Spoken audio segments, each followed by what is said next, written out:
Good evening. You're either watching or listening to Redwood Wonk. My name is Eric Kirk. I'm with Dave Frank. We've got so much news to talk about tonight. I'm just going to get right in it. Donald Trump made some very remarkable comments over the weekend in his speech and other statements. Basically, he has rewritten the Constitution to grant Vice President the power to overturn an election. And he actually used that term. He says that Vice President Pence had the power to overturn the election, and he refused to use it, and he's very disappointed in that, in Vice President Pence to do so. And I want to clarify what we're talking about. There actually is a statute that was passed about a century and a half ago that basically gives the Vice President the power to ceremonially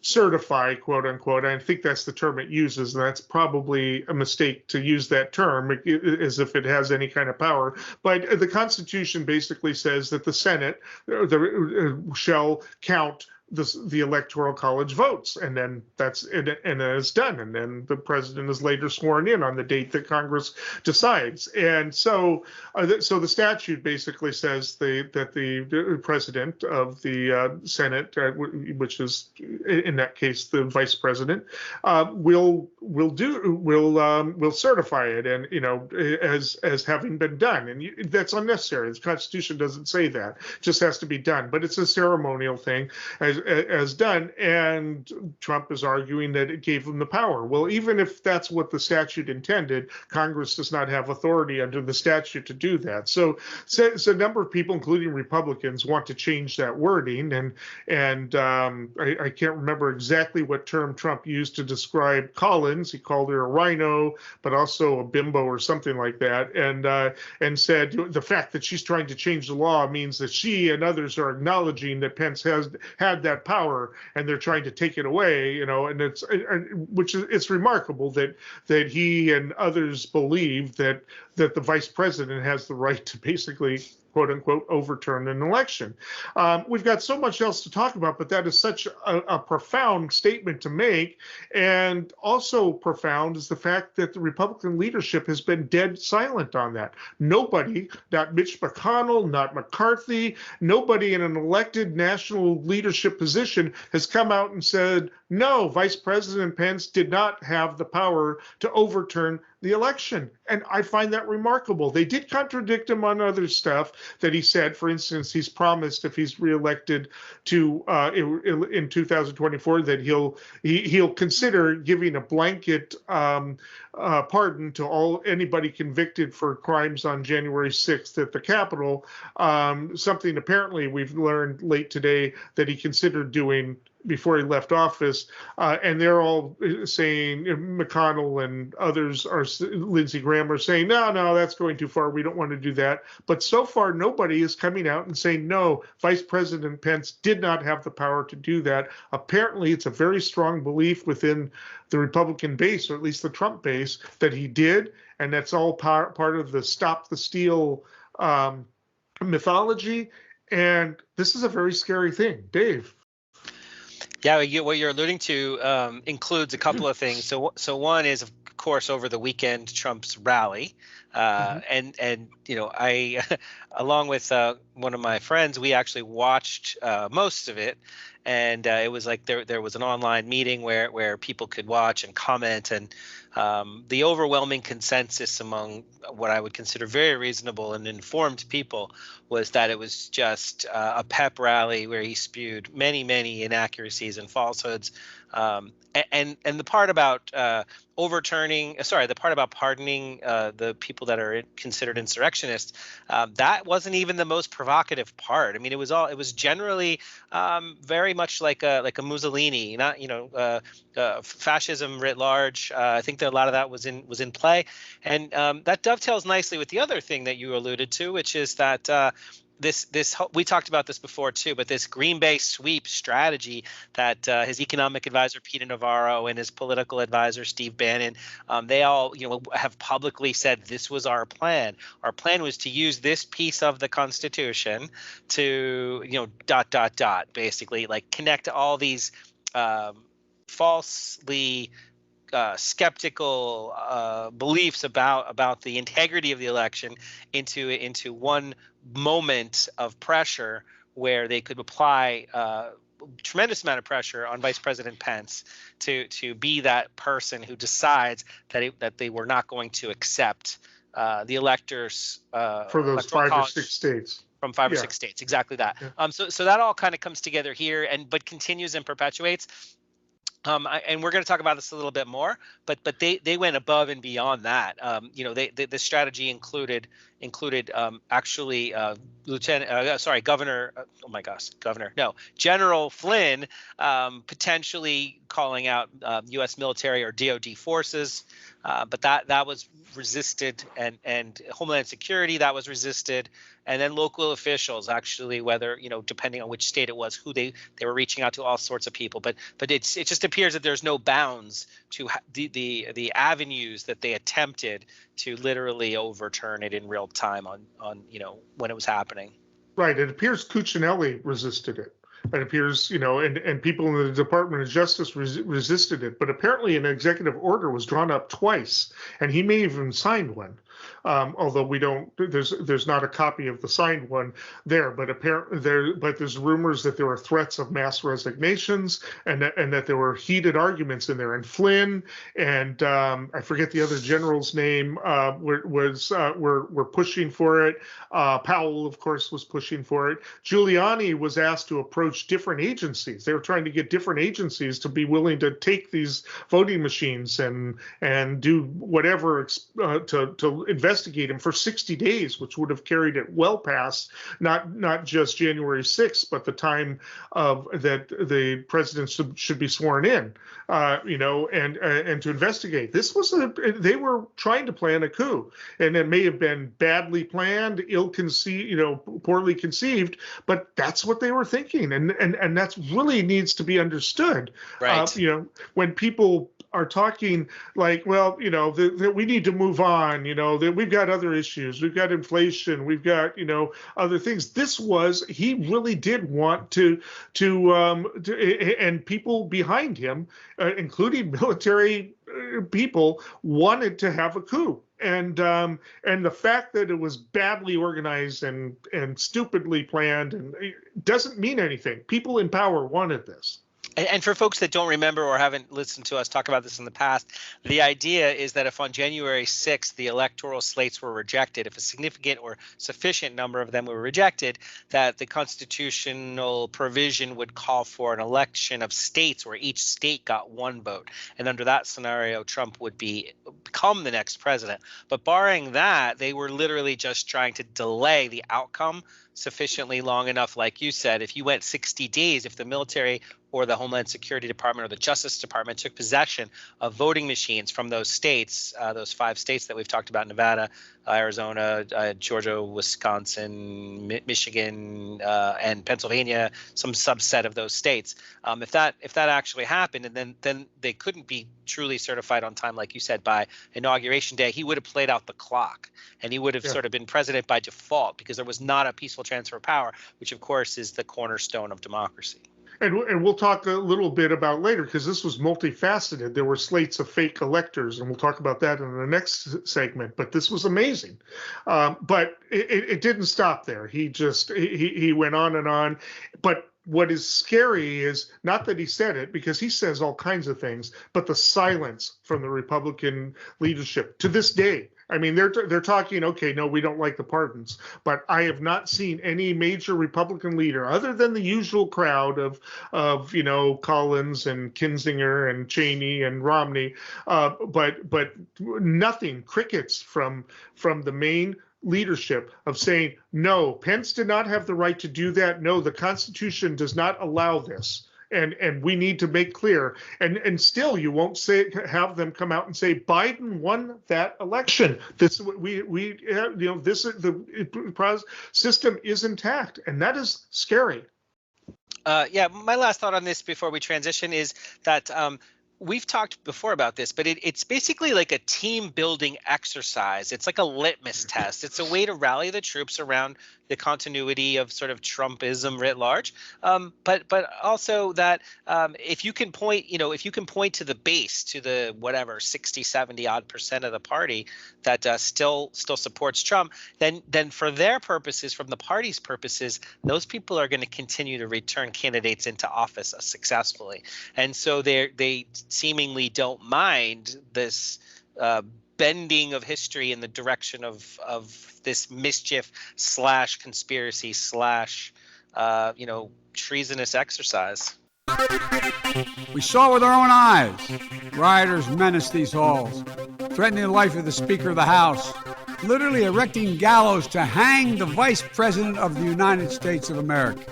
What did we not see? We didn't see a former president who had just rallied the mob to attack, sitting in the private dining room off the Oval Office in the White House, watching it all on television and doing nothing. He said that the goal of some Republicans is to, quote, turn the will of the voters into a mere suggestion. And so President Biden goes down the same tragic road taken by President Trump, casting doubt on the reliability of American elections. State the obvious. 1 year ago today, in this sacred place, democracy was attacked. For the first time in our history, the president had not just lost an election, he tried to prevent the peaceful transfer of power. Okay, we're going to get into what's happening with the committee and what's happening with investigations. We also need to talk about the politics at a certain point, because the Republicans are freaking out because, they want to be able to focus on inflation and other issues of Biden, the pandemic and the rest, although that may be getting better for the Democrats. But meanwhile, they've wanted to basically render the January 6th committee. They wanted to say it's invalid. Some of them are refusing to cooperate, such as McCarthy, saying it's invalid. We don't have to cooperate at all. They're defying, not subpoenas yet because they're not being subpoenaed, but a lot of people are cooperating. Pence aides and now Department of Justice officials, Jeffrey Clark, just met with them, for instance, and Pence's chief of staff met with them over the past few days. They are getting the text messages from a bunch of different people. I mean, they're getting all kinds of stuff. And then the White House today just released Pence's records. Pence is not suing to prevent that from happening. A lot going on, and then after the big court battle over the National Archives records was lost by Trump at the Supreme Court, because the Supreme Court voted 8-1 to not to accept the case. We ought to talk about Clarence Thomas and his wife and the conflict of interest there at some point, but that not tonight. It's been learned that a bunch of the documents there were torn in half and had to be retaped. And from what some commentators have said is that means that the people who are in charge of collecting the documents and bringing them to the archives may have had to go into the trash to get these documents because Trump wanted to get rid of them, but didn't take the time to take them to a shredder, just threw them into the garbage, assuming it was done. I mean, this is how sloppy these people are. So I want to know what those documents were, and maybe they weren't all that important, but it's very interesting what's going on. And this is just is heating up, and Lynn Cheney is almost seems giddy at what they're getting when she was making the statement. I mean, this thing is really heating up, and what's going to happen before the Democrats lose the House, if they lose the House, who knows, Dave? Yeah, interesting times. I think there's just so much that happens each week. It's almost difficult to kind of follow how it's like the song Bolero, the way it builds to crescendo. Like, how loud is this thing going to get? So this week, Greg Jacob, who's former chief counsel to Vice President Mike Pence, he testified for over an entire day. They said it went beyond the business work day. He was at the center of the push to pressure. For Trump's team to pressure Vice President Biden Vice President Pence.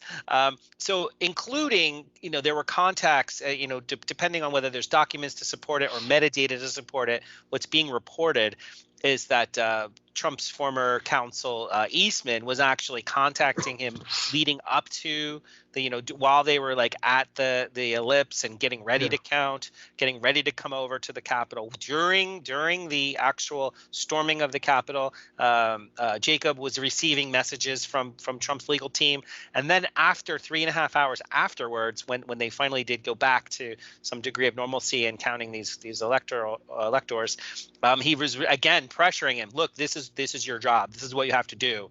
And so I think Jacob took the phrase I heard was contemporaneous notes. He was taking notes, and he actually emailed to himself these emails so they couldn't be destroyed or couldn't be lost for the record. And I think this is really important to point out, just because this is the consummate insider who was basically saying this Green Bay sweep that they speak of, this push, this pressure, this is how they were applying it. It was continuous throughout the process. Right. They also spoke with Mark Short, the Pence's chief of staff, during it, who apparently overheard a bunch of the conversations, possibly was present when Dan Quayle was advising Pence, don't do it.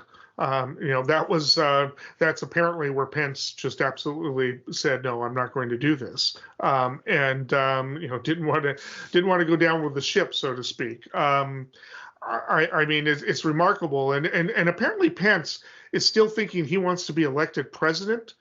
He wants, and in doing so, he wants to find some way to, as one commentator put it, do the right thing, but not alienate the Trump base. And I guess he probably wants a unicorn for a pet too. I mean, it's just, how he's going to do that, I don't know. I think, and I really think that he needs to not think about being elected president. That's not going to happen. He's just not.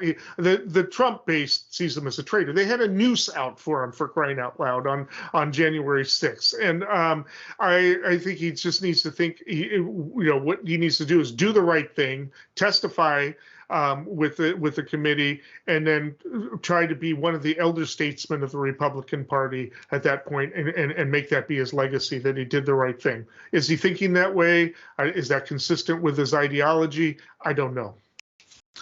We talked briefly about how there was a lawyer, chief counsel to Mike Pence, with him by his side throughout. There was also another lawyer by Trump's side throughout, or counselor, Chief of Staff Mark Meadows. And Mark Meadows is somebody who did come forward and did testify and reveal quite a bit, but then rescinded his cooperation and refused to a more robust participation and more robust support. And it's recently leaked out that Trump's PAC, which has given a total of $1.35 million out typically in increments of $5,000 and $10,000, that in fact gave $1 million to Meadows' organization within a month or so of the January 6th committee forming. So it seems like Trump realizes that he really needs Meadows not to spill the beans any more than sort of already the cooperation that he already provided. But one thing I think is worth mentioning too before I hand over to you is that you mentioned the fake electors. So this is another thing that happened this week. It's escalated quite a bit. There's criminal elements here. There are criminal statutes that are theoretically violated, including fraud, etc.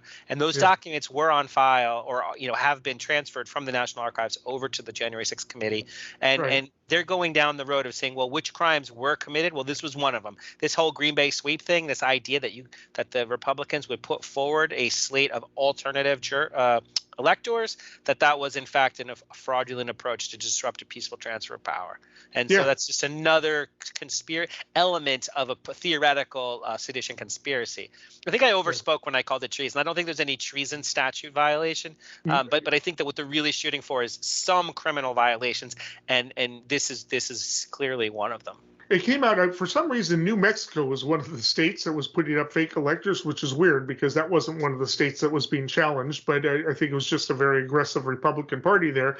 And a reporter caught up with one of them at one point. I'm not sure exactly what time period, but this led, and they were asking him, were you instructed to be part of this slate? Were you receiving instructions? And the man says, you're going to have to ask the party, which he didn't. That was Arizona. I saw that. That was Arizona. Okay, that was it. You're going to have to ask the party. I mean, as if he had no idea how stupid that sounds. I mean, it's just really crazy stuff. And I think that just, like, everybody says, wow, whoa, he's just basically incriminated the party, right? So It's just anyway, a lot going on. Also closer to Trump is ex-press secretary Kayleigh McEnany. I never can say her name. I can't either. McEnany handed over her text. I'm wondering what's going on there, why they asked for that. I don't have any clue as to where she was. So one of the things that I saw was that, oh my goodness, Fox News, Sean Hannity had sent her texts that said basically like, okay, this is what you're going to have to do. Here's the plan to recover from this problem. And then she sent back, thank you for the plan. I got this. I'll do it on my end. I'm paraphrasing. But the idea is that there was direct coordination between the Fox newsroom and Trump's communications director about how to try to convince Trump to save his public image. Gotcha. Okay. So that, it just goes on from there. Well, interesting. I mean, this just, it continues to develop. But meanwhile, the Department of Justice is now investigating as to whether the electors violated federal law. Some of the states are talking about whether or not they violated state laws in doing that. And they showed up and they're like saying, well, we did this in the light of day. And it's like, doesn't matter. In some of those states, it doesn't matter. You showed up with documents claiming to be official documents that you are in fact the electors. It doesn't matter that that you're not supposed to represent that as that. You may have broken the law, and maybe certain people will hesitate to do this. I mean, in the future. I mean, this was hubris beyond belief. I think I've made mistakes. I mean, every time somebody says I made a mistake, they do the polls and my numbers go up. So I guess I haven't made any mistakes. We showed up and we demonstrated that we would not have our voices silenced by a Republican Party that across the country had a singular intention on suppressing the right to vote. Some Democratic senators seem to imagine they could just break the rules on a razor-thin majority. Nothing would stand between them and their entire agenda, a new era of fast-track policymaking. The Republican Party moved very far away from reality. And the fact that you got colleagues of mine in the Senate who refuse even today to acknowledge that Donald Trump lost the election. How do you deal with that? Joe Biden is the president we need right now. Battle-tested, forward-looking, honest and authentic. He has never forgotten who he is fighting for. All right, Breyer is officially retiring. It hadn't been official at the last show. I did talk about it at the end of the show last week, but it is official. He is retiring. A lot of politics around it, of course. The campaign promise of Biden was to appoint a black woman. He kind of resisted it. He was at a debate one time, but Clyburn was behind the scenes at that debate, and he said, you got to go back out there during a break and promise to appoint a black woman. You will not win this if you don't do that. It was, I guess, before the South Carolina one, and he went out and made that pledge.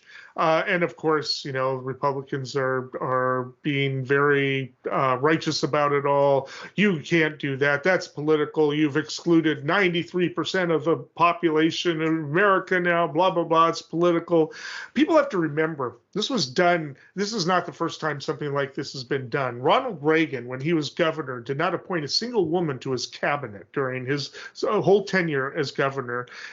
He appointed 98% of the judges he appointed were men when he was in California. A lot of people don't realize the Republican Party endorsed ERA up until 1980. It was Reagan when he was nominated, who his party and the moral majority and everybody that backed him, which was kind of the Tea Party of the time, took that off the platform, and they were then in opposition to the ERA. And that and some other comments that he made had a lot of Republican women very upset. And even though he was ahead of the polls in Carter about a month before the election, a lot of women, including his own daughter, Maureen Reagan, who was feminist in her own right, were putting pressure on him saying, you got to give us something because a lot of Republican women are ready to walk away from you. You think you've got this in the bag, you could still lose this election. And he reluctantly then went out and made the promise to appoint the first woman to the Supreme Court. And it turned out to be Sandra Day O'Connor, who not only was the first woman, but turned out not to be all that right wing after a while. She was one of those who was appointed kind of conservative, but being on the Supreme Court, you get subjected to intelligent arguments all the time, and she was one of those who, like Brennan and Blackmun and other people, moved to the left over the years, so anyway, so that happened. But, are Republicans screaming about that? No, they didn't scream about it at the time either.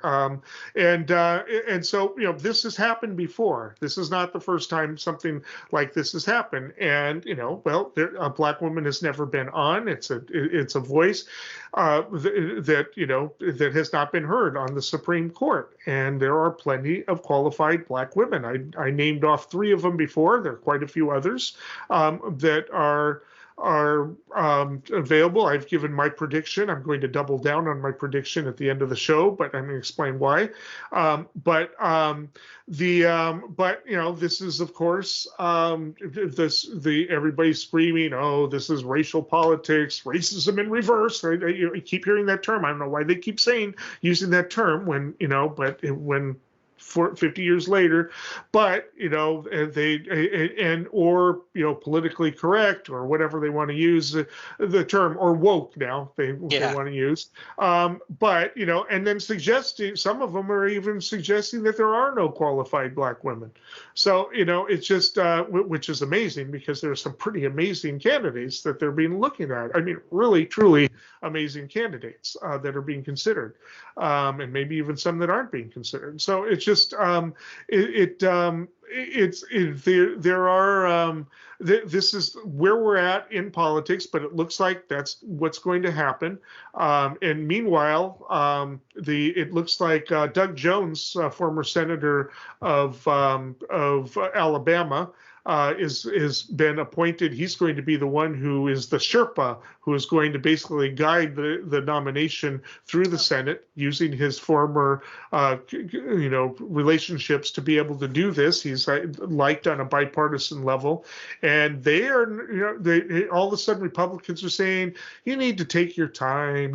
This should not be rushed. Blah blah blah. And it's like, good luck. The last Supreme Court one went through, I think, what was it, like 30 days to rush it before the election.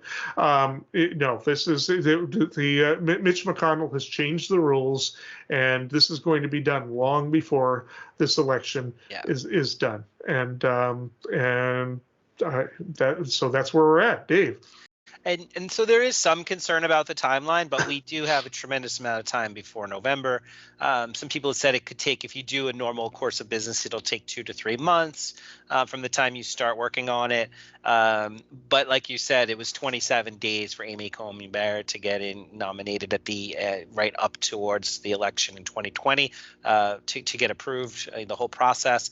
I think big picture, like, people kind of understand on the face of it, there's only so many seats for the hundreds of thousands of eligible, highly qualified people. And if in the course of American history we did never made an effort, or made the final effort, the final push to have a Black woman represented on the court, that's a flaw sort of in our ability to have full representation of people. Because even if it is only, depending on where is approximately 7% of the population they make, that's still 7% of the population. And to say that they've never been on the court, that's a problem. Kind of like getting into a selective school. The Cal Poly schools, about 70% of the people that apply there get rejected. I think the number is much closer to 90+% for some Ivy League schools. There are just way more qualified people than there are seats, especially at the highest court with only 9 seats, one of which becomes available every few years at best. So just big picture, I think that the Republican response is more dog whistle. It's more team building. It's more alienation. It's more political posturing. I've got a few quotes here that I think are relevant to kind of where the Republicans stand on this. I think, you mentioned woke. Senator Josh Hawley, Republican from Missouri, said that he wants to make sure Biden nominates someone who loves America and believes in the Constitution, not a woke activist. So that's not really commentary on the actual Supreme Court. That's a slanderous way of framing the entire racial conversation, racial justice, racial equality in America. And as if a black woman can't be anything else. Right. Yeah. But Ted Cruz, I think, is the most inflammatory. It's no surprise. The two of them are going to probably be running for president.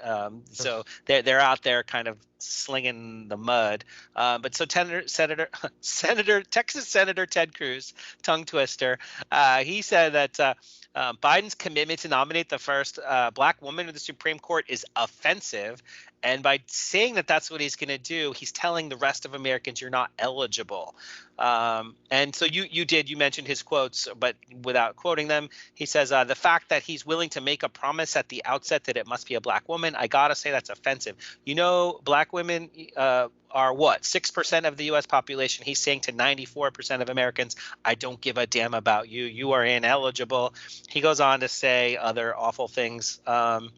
But basically, he turns it around to say, well, if you were that black woman who was going to be nominated, which, again, like you said, we've got federal judges, we've got federal appellate judges, we've got law professors, people in the private sector, people in nonprofit sector, and people who've been on many combinations of those things. So we're talking, eminently qualified people. He's saying, well, what does it really tell you if you're the one that gets nominated? It's really an insult to you because what he should be saying is, I'm going to put the best jurist on the court, look at the total number of people, and then you rise to the top. He could credibly, I'm paraphrasing, he could credibly say, okay, I'm nominating a person who's most qualified, but President Biden's not even pretending to do that.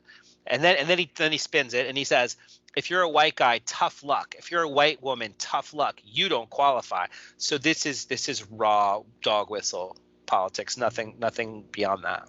Yeah, well, I should point out 99.9% of the American population are ineligible. Really, that should not be on the Supreme Court. Supreme Court is a very specialized job. I'm an attorney. I think I'm pretty smart, well-educated. I don't qualify for the Supreme Court, right? I mean, it's a job that requires a very broad knowledge of the law and it's very special training. That's, so you know what, to say that is, anyway, we'll move on, but we'll be saying a lot more, and I will be coming back to this topic at the very end of the show.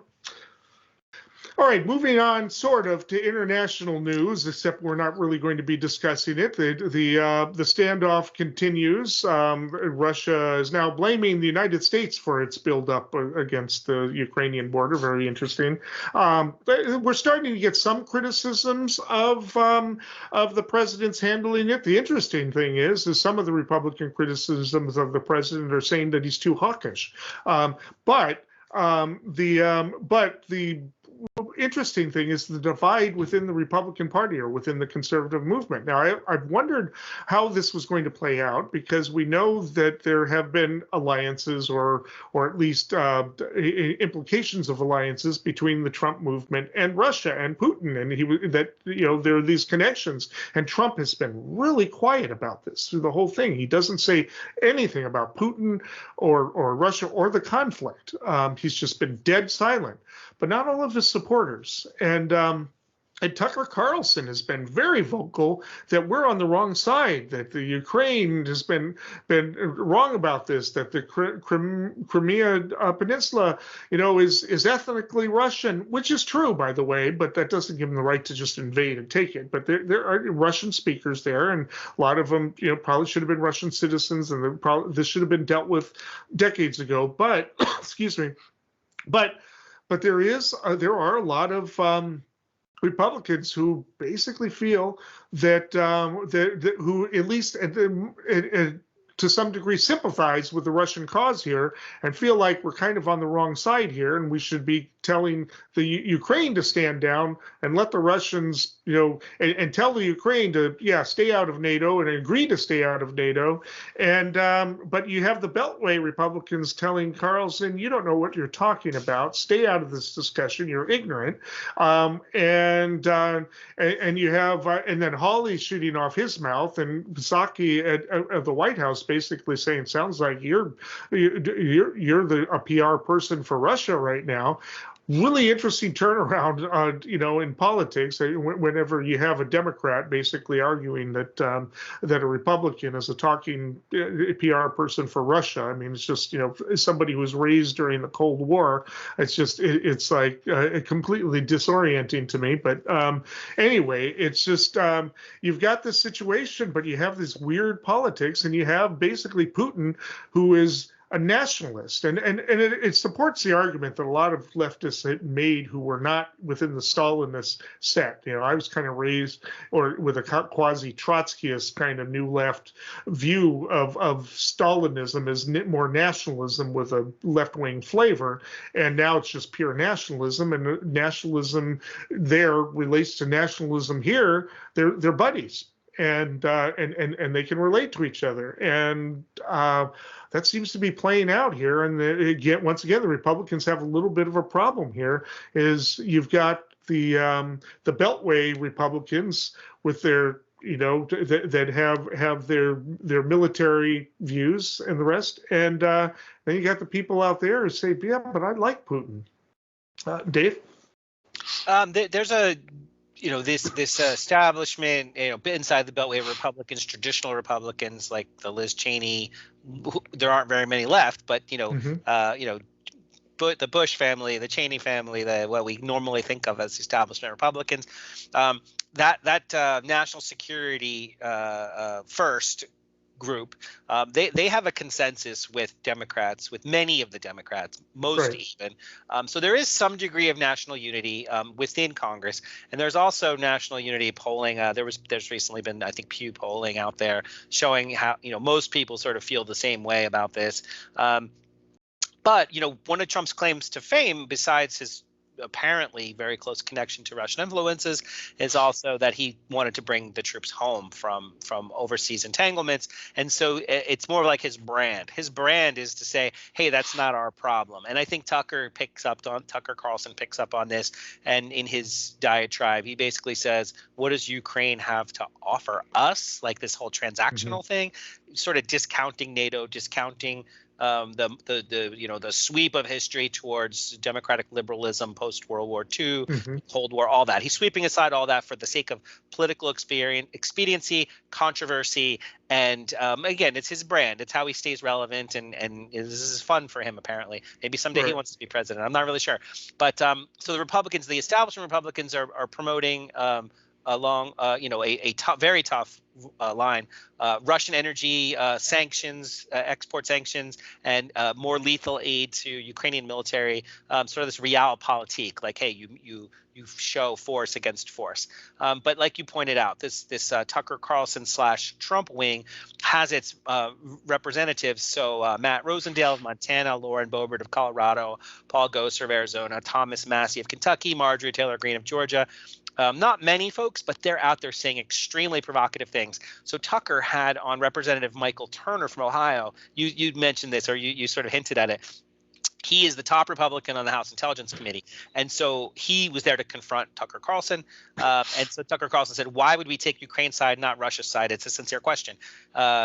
Representative Turner's response was, Ukraine is a democracy. Russia is an authoritarian regime that is seeking to impose its will upon a validly elected democracy in Ukraine, and we are on the side of democracy. I think it's an open and shut case, kind of where American national interest lies here, but this provocative Republican extreme sort of Trumpism is getting an awful lot, sucking a lot of the oxygen out of the room. Yes, and again, they've got a problem here because this could become an election issue. Now we'll see how this plays out. It's looking more and more like Putin probably doesn't want to actually invade, that this was probably a maneuver to negotiate, to actually get negotiation at the table, probably not going to get a permanent promise, but a promise for the next 10 years or something like that, from the Ukraine itself. The Ukraine itself, it seems like they're kind of doing a good cop, bad cop thing, where the Ukraine is like telling the United States to stand down, not talk about imminent invasion. I think Biden is like talking up that there's an imminent invasion so that he looks good afterwards when it doesn't happen, and it's probably going to work. That's just, that's the politics, the geopolitics of the situation, and I think that the McConnells and all of it are kind of behind him on this, because that is how the military-industrial complex works. For one thing, they do band together for this type of stuff, and they don't want to start a war. They don't want it to mistakenly start, and probably Putin doesn't either.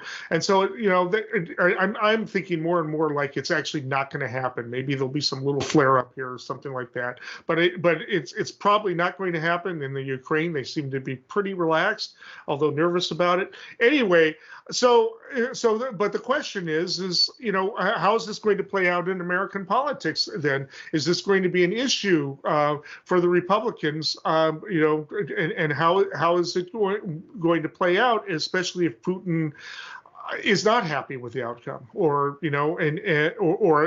this comes up again as an issue of the campaign, or if this drags out into if the crisis drags out further into the campaign season. Again, this is going to be one of those issues. Will it be linked to Stop the Steal and Trump? And will Trump finally end up speaking up about it? And what will he say about it? So this goes back to 2014, obviously, when the Russians first kind of occupied Ukrainian territory. There's been institutions in place. There's been negotiations in place. So there's one institution called the Organization of Cooperation and Security in Europe, or something like that. And so they have a diplomatic seat at the table. There's a U.S. representative to that body. We've been trying to, as a country, as the West, has been trying to promote civil society and repairing the fabric of Ukrainian system that's been happening. But Putin, they say war is diplomacy by other means. If you can't win an argument or a debate, then you push somebody, or you threaten to push them or something. And that's kind of what's happening to a certain extent. So Trump, that's Trump's language, though. So when Biden says, look, we're going to move 5,000 troops in as a way to show our allies that we're serious, and if anything happens, then we'll just do times 10. 5,000 is a division of people. He actually, I think, committed 8,500, but so 50,000 people is 10 divisions. So just to say we want peaceful settlements, we've got negotiating. There's a whole slate. I talked about it last week. There's a whole slate of things in the diplomatic arena available. But this is very provocative. And so Trump that's his fluid, that's his currency, being provocative. And I think that's Fox and Tucker and Trump are kind of all on the same page of being provocative here when it's not called for and actually very harmful. I, Richard Milhouse Nixon, do solemnly swear. I, Gerald R. Ford, do solemnly swear. I, Jimmy Carter, do solemnly swear. I, Ronald Reagan, do solemnly swear. I, George Herbert Walker Bush, do solemnly swear. I, William Jefferson Clinton, do solemnly swear. I, George Walker Bush, do solemnly swear. I, Barack Hussein Obama, do solemnly swear. I, Donald John Trump, do solemnly swear. I, Joseph Robinette Biden Jr., do solemnly swear. So help me God. All right. Last segment. We are a graphic novel. Graphic novel, of course, is like a respectful name for a comic book. Those of us who are educated don't read comic books, right? We read graphic novel. But actually, Mouse is a very respected work of art. Not journalism, but literature. It is a graphic depiction of of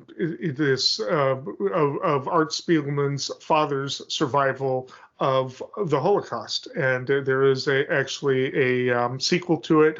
I strongly recommend it. I read it in college. It is excellent, and it is an excellent way for teenagers to learn about the Holocaust. And given the fact that there is huge ignorance of the Holocaust and people not understanding it, the fact that there are a huge chunk, I can't remember the exact number, can't even name a death camp, or Auschwitz or anything, don't recognize it, and really need to learn this history.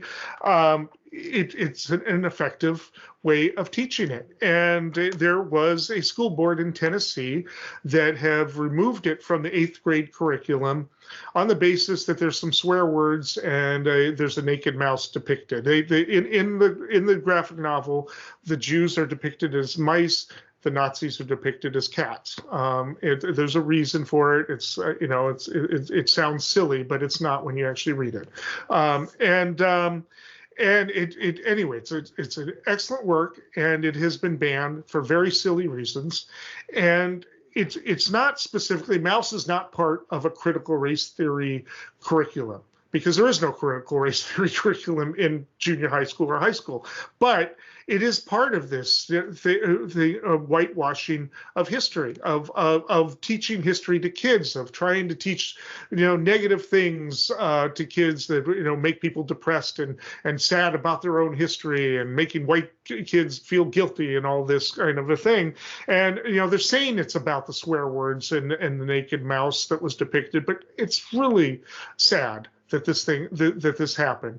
The reaction has been pretty strong. The sales, it's gone through the roof. It's now on Amazon as a bestseller. People are curious. When you censor, that's the reaction. A comic book store in Knoxville, Tennessee, is actually giving it out to free to anybody under 18 who wants it. They've bought a big list, so it's good. It's good. It's helping with the education.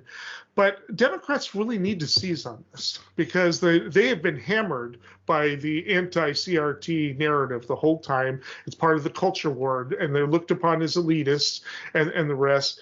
This, I think, is an opportunity to hit back and say, this is the anti-C narrative is dressed up book burning. There is no CRT in the schools. This is what we're talking about. And, and we've got this whole thing with Whoopi Goldberg, and I think they're kind of overreacting by dismissing her. There's a whole question about racism and anti-Semitism and what Nazism was, and I think there ought to be a little bit more forgiveness there. But the fact is Nazism was a racist ideology, and it's and people ought to learn that. But it needs to be understood what Nazism was, and this we can. This is part of the curriculum. There needs to be a pushback. Are the Democrats going to take advantage of this and say that is what happens? When you've got such a work that can be so useful to teaching this, and we've got these attacks in synagogues. What are the Democrats going to do here? Good question. So what are the Democrats going to do? That's the $99 question, because we are in such an awful state of public discourse on this subject. This could be an hour, multiple hour conversation. But just for context, I mean, interestingly, this is Black History Month. And so at a time right now when there are real bomb threats at historically Black colleges, books are getting banned, librarians are getting threatened with jail. There's an example in Wyoming, where employees of the library employees were being threatened with stocking books about sex education and LGBTQ themes. Moms for Liberty, an advocacy group, are trying to get books banned in Tennessee because, for reasons, like Galileo's books, because they're anti-church. Isn't that ironic? Yeah, exactly. That's a whole other thing. Martin Luther King books banned because they contain photographs of political violence. Yeah. Fahrenheit 451, banning a book about banning books. Yes, that's the irony of ironies. So I'm going to attribute this to a Guardian article where I saw that there's a free speech organization called PEN America that says, quote, "It's pretty startling phenomena here in the U.S. to see book bans back in style, to see efforts to press criminal charges against school librarians. But it's not just, it's not just like school boards, it's politicians too. Last year, Governor Ron DeSantis in Florida introduced legislation that would let parents sue schools for teaching critical race theory, and it's called the Woke Act. Stop the wrongs to our kids and employees. And so it's, critics are calling it the Don't Say Gay bill. Because if you reference sexual orientation or gender identity, then it's somehow, an affront to the sensibilities of parents and their children, and families writ large. But that's kind of where we are, is that it's not like it's more polarizing than ever. And it's really it's hard to imagine that it's gonna get better anytime soon, until we can sort of deconstruct, because that's what critical race theory is. You're deconstructing the rule set to figure out what's behind it. And in this case, it really is just political team building and polarization, and it's just divisive and damaging. But, I have to say, though, some pretty bizarre stuff has been put in front of kids, and we're on our side, we've got to acknowledge that and be willing to say, yeah, that probably should not have been put into a child's curriculum. At least it should have been saved for older kids. And and I'm not going to go into the details of it, but it is stuff that we need to acknowledge it. We need to say, okay, yes, there are instances of this, but you're creating a wide net that's taking way too much. And when you have mouse taken in along with these other materials, and you're using critical race theory as the bludgeon, when critical race theory is something that is only taught in law school. You're not even taught it as an undergrad in college, and you don't even understand the term that you're attacking. And unfortunately, a lot of people don't even understand what they're defending. It's a real hard thing. Democrats need to seize on this. Mouse needs to be the banner. They need to that this is what happens when this gets out of control. So you got to have a pendulum. I think that progressives need to understand that some of the concerns of the parents are valid, and that they need to listen to the parents because parents became aware of certain things during the pandemic. They were looking at the materials they're getting. They're saying, this is crazy. I don't want my kid dealing with these materials. And they were extreme materials that were created probably by people on campuses who aren't used to dealing with real people off campus. Sorry, that's just the way it is. And like I said, I'm not going to go into it, but everything is overkill in this country. It's one way or the other, right? And the fact that mouse is caught up in this means that the pendulum is too wide. The Democrats need to make a narrative of this, but call for sanity. Parents need to be involved in the process, but all parents need to be involved, not just not just the crazy right wingers. And anyway, I mean, it's obvious, but I hope the Democrats get smart on this and counter this, because as we talked on an earlier show, this is the big weapon the Republicans want to use. Yeah. Here's an opportunity to blunt it and turn it into something positive.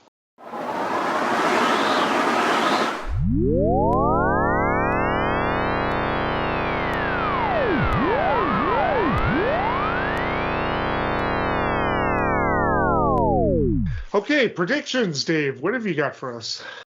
So this week, what I saw and think is important to bring to light is that Congressman North Carolina Madison Cawthorn, he's facing a lawsuit that he be disqualified from running for re-election.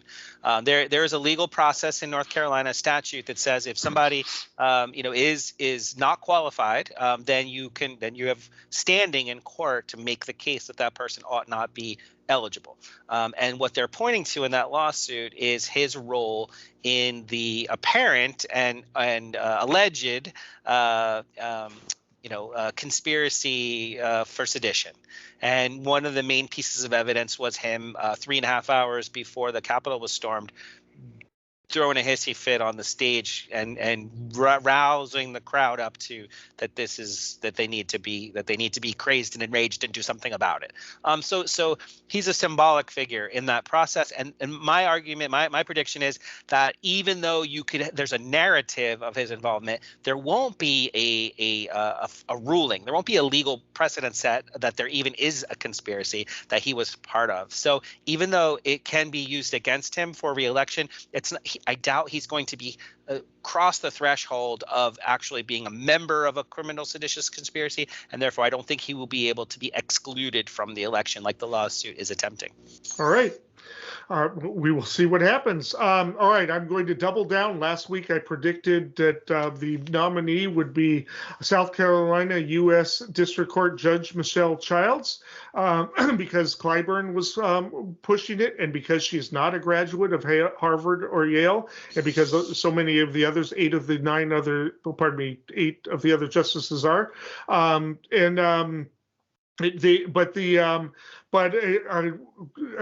event happened just recently. Senator Ben Ray Lujan has suffered a stroke that really puts the 50 Democrat majority in a tenuous position, has everybody really worried about that. They need 50 senators. They need the votes to be able to push Supreme Court justice through.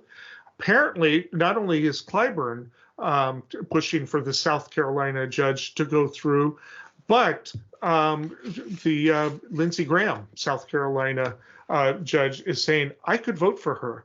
I maybe have a hard time voting for the others, but I could vote for her.